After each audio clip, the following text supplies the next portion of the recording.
Flop errors. We've all been through them. Maybe you're going through one right now. If that's the case, do not stress because I am here to help. We're gonna dive into everything you need to know to identify your flop error, but also get out of your flop error. By the way, this video is brought to you by HubSpot. More on them later.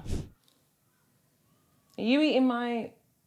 You're eating my pillow, she's eating my pillow. We're gonna ignore it. All right, first things first, how do you know if you're actually flopping? If you're watching this, then I'm going to assume that you're a content creator or you're an entrepreneur and that you use social media as part of your business. The trouble is that when you use social media to support your business and you're going through a period of time where your social media content isn't performing as well as it usually does, you can sometimes make that mean that you're in a flop era when actually you're not. For example, I'm not massively happy with how my Instagram is performing at the moment. More on that later. I could take that underperformance to mean that my entire business is flopping, when actually that's not true because my email marketing is still going well, my YouTube channel is still performing well, and my overall business is still performing well. It's just that one part of it isn't performing how I want it to be. So does that mean that my entire business is in its flop era? No ma'am.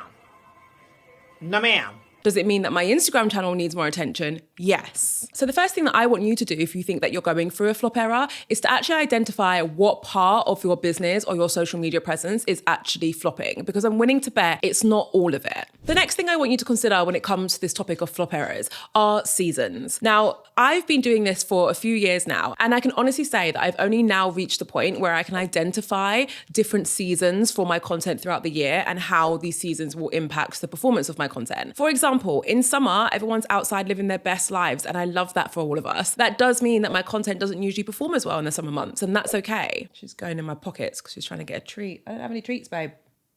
I know, I'm a terrible dog parent. Just relax. Now, when you compare this to the colder months like autumn and winter, it's a completely different scenario. Everyone is on their grind, everyone's watching lots of YouTube content, and everyone's trying to improve their creator business. You might identify something similar for you. Maybe it's that your niche is about self-improvement, and therefore towards the end of the year or the beginning of the year is when your content performs best. Keep an eye out for those trends and those seasons because they can sometimes help you identify why your content performance might be fluctuating. What we don't want to do is use this information as a crutch. So even though in summer I know my content might not perform as well, it doesn't mean that I'm just going to stop trying in summer months. I'm still going to continue to try and create new fresh content. I just know that in the back of my head my performance might not be as high. Final thing I want you to consider when it comes to whether or not you're actually in a flop era is what has been your goal for the past 3 to 6 months, and are you actually flopping up against that goal? I flag this because this is one of the most common challenges that I run into when I'm working with my clients, is that they say to me, Jade, my YouTube channel isn't getting anywhere near as many views as I would like it to for the past few months. And then when I say, okay, well, what has been your goal for the past few months of your YouTube content? 9 times out of 10, they'll say something like, oh, I've been using my YouTube channel to get more emails on my email list, or I've been using my YouTube channel to make more sales. If that has been your goal for the last few months, then how you measure whether or not your channel is performing well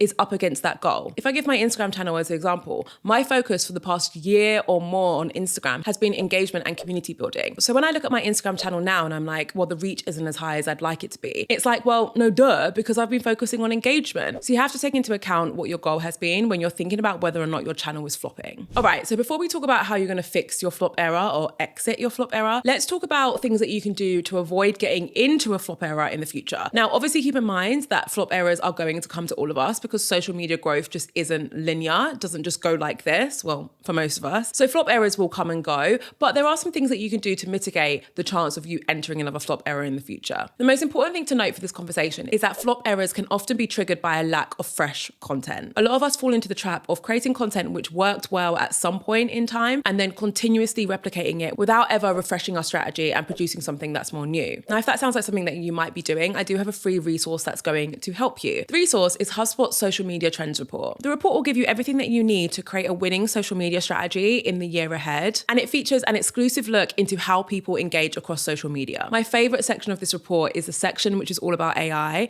It basically includes tips, tricks, anything that you need to know in order to be able to leverage AI to create better content and also to create content more efficiently. Very important thing to do, guys. Don't bury your head in the sand when it comes to AI. Start utilizing it now so that you don't get left behind. The report also talks about community building. It shares thought leader insights, social media shopping, and social versus search engine trends. As I mentioned, this report is completely free, so I recommend that you head to the link below and grab your free copy. Huge thank you to HubSpot for sponsoring this video. All right, are we ready to fix our your flop error. Right, so the first step in fixing your flop error is to identify what the problem is. For example, are all of your social media channels failing, or is it just one thing? Is your entire business failing, or is it just one element of your business? Identify what it is that actually needs fixing, because what we don't want to do is change our entire strategy, change all of our content, even though a lot of our content might be doing its job, okay? We have to identify what part of our social media presence or which part of our business is currently not working so that we can focus on just fixing that part. In order for me to explain the rest of the steps, I'm going to use a real life example. I mentioned earlier that I'm not very happy with how my Instagram is performing at the moment, so let me break down the steps I'm going to follow to fix it. First things first is identifying the problem. I already mentioned that my other marketing channels and my actual business as a whole is doing really well, so really it's just Instagram that I'm going to make significant changes to.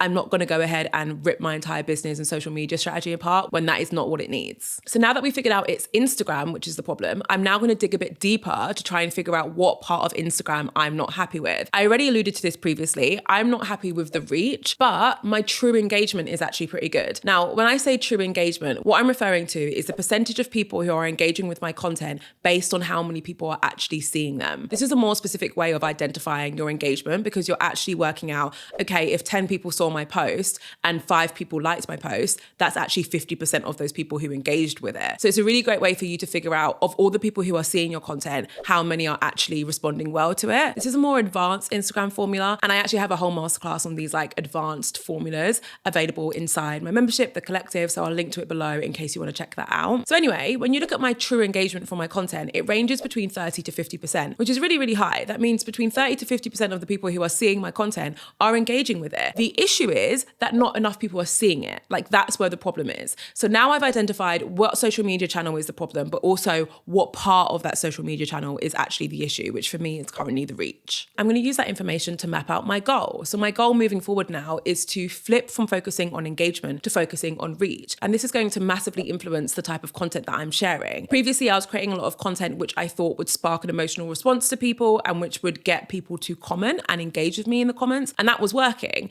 But now I need to flip it on its head and actually focus on creating content which is more likely to reach the masses. Now, for me personally, the best way for me to do this is to follow like a clear action plan of things that I'm going to do on a daily basis. So I'm going to go ahead and I'm going to do my Instagram challenge. I have like a 4-week Instagram challenge that's available again to people inside my membership, The Collective. You can complete it whenever you want. So I'm going to kickstart that and do that now. There's also a 3-month YouTube challenge in there in case YouTube is the one that you want to focus on. So if you want to do that with me, feel free, because again, the link is below. But I'm basically going to follow that challenge because that way, every single day, I have a list of tasks that I need to do, whether it's posting a certain type of content or engaging in a certain way, which is going to help me reach more people and hopefully give my content a bit of a boost when it comes to reach. The most important thing that I'm going to do though is adopt this trial and error mindset. I'm going through a slight strategy change, which means that it might take a little bit of time for me to land on the type of content that is getting the results that I want. And that's okay. I'm going to adopt a testing mindset where every single piece of content that I share, I'm looking at it as a test. I'm looking at it as an example for me to gather data